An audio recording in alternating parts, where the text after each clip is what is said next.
Hi, this is Greg from ASUS ROG, and in this video, I'm going to show you how easy it is to upgrade your ROG Huracan G21 gaming desktop. The Huracan is a high-performance mini PC that you can take home and start gaming with right away. In its stock configuration, it has an Intel Core i7 8700 CPU, an NVIDIA GTX 1080, 16 gigabytes of DDR4 memory at 2666 MHz, a 512GB M.2 SSD, and a 1 TB HDD. Now those are some great specs for a mini PC, and it should be enough for most people to play most games. But technology does change, and if down the road you ever want to upgrade the GPU, the memory, or the storage, we've made it incredibly easy with this system. So why don't we go ahead and get started, and we'll take these side panels off. We'll start by removing this screw here to open the magnetic side panel. This allows access to the screw holding the entire side panel on. The side panel can fold back to allow for more airflow in here. You can also set it up like this. But what we want to do is reveal this screw here. It helps to use a magnetic screwdriver here to be able to pull out the screw. It's really tiny. Then we slide the panel forward and it should come off pretty easily. Don't forget to unplug this small power cable. On the inside of the side panel, there's a perforated cover that we're actually going to remove to allow for more airflow to the internal components and give us a better view inside the system when the magnetic side panel is open. Now next we're going to remove the GPU bracket. Now to remove that, first we need to remove this rear panel here, and that's held in place with 4 screws. 1, 2, 3, and then the 4th one is on the top here. Now the GPU bracket is held in place by 4 screws. 1, 2, 3, 4. So I've got the 4 screws out. Now before removing it, make sure to unplug this cable right here. And go ahead and press this down there, pull straight up. Before removing the GPU, make sure to unplug this cable. First thing we need to do is remove the PCIe L bracket. Then there's 4 screws that hold this in place. There's 2 down the bottom here, and then there's 2 on the end here. Slide off like that. Now this bracket only works with turbo cards like you see here and Founders Edition cards. Then to put the new card in, you just reverse the process. All right, next we'll go ahead and replace the M.2. Now this is in there just like it would be on any other motherboard. So to remove it, you just need to unscrew this single screw. Make sure we don't lose it. And it's almost like spring-loaded. It pops up and you can take it right out. New one, just make sure you have that notch lined up with the notch. There we go. So now that we've got the M.2 SSD in there, why don't we go ahead and pop on the rear panel.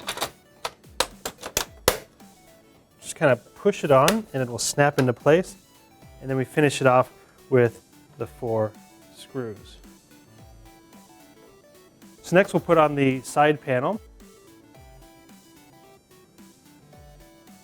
Okay, so here's the bottom edge. I like to line that up first. Leave about a 1/4 inch of space on this side.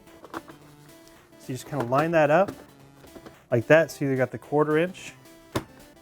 Just make sure it's flush and flat, and then push it together. So now we'll go ahead and lock the side panel in place with this screw here. There we go. Next, we'll remove the other side panel to reveal the memory and storage. And to do that, we need to start by removing this screw here. So we remove that to reveal that screw.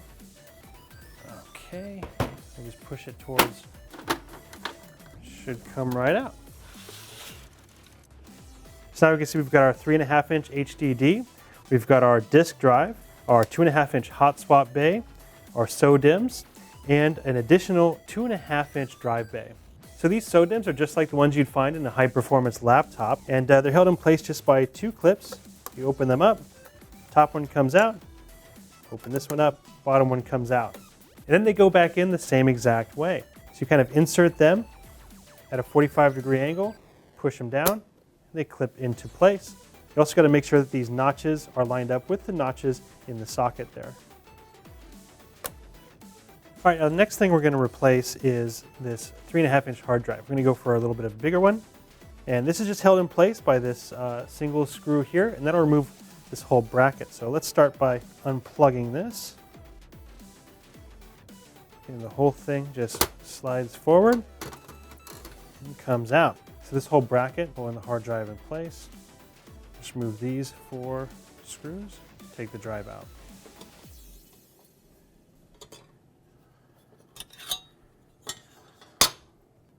I'm going to replace it with this 10 terabyte Barracuda Pro.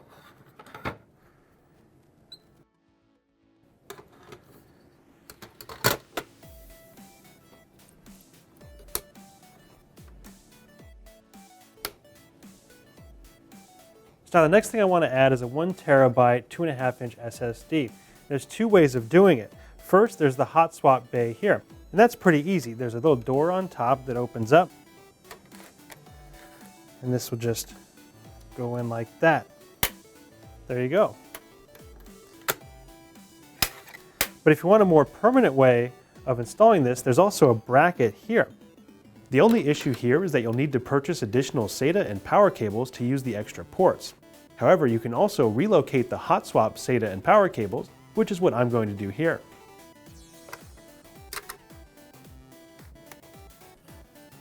So I'll go ahead and replace the side panel, and just like the front panel, you have to line up these little hooks with these slots. Let's go ahead and do that. Leave about a 1/4 inch on this side, make sure it's all flush, and then push it forward.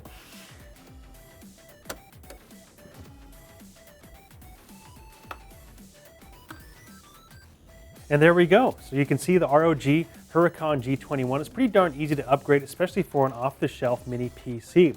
Now, if you have any questions about this system or any of our other ROG products, please reach out to us on our Facebook page at facebook.com/asus.n.america. Thanks for watching. We'll see you next time.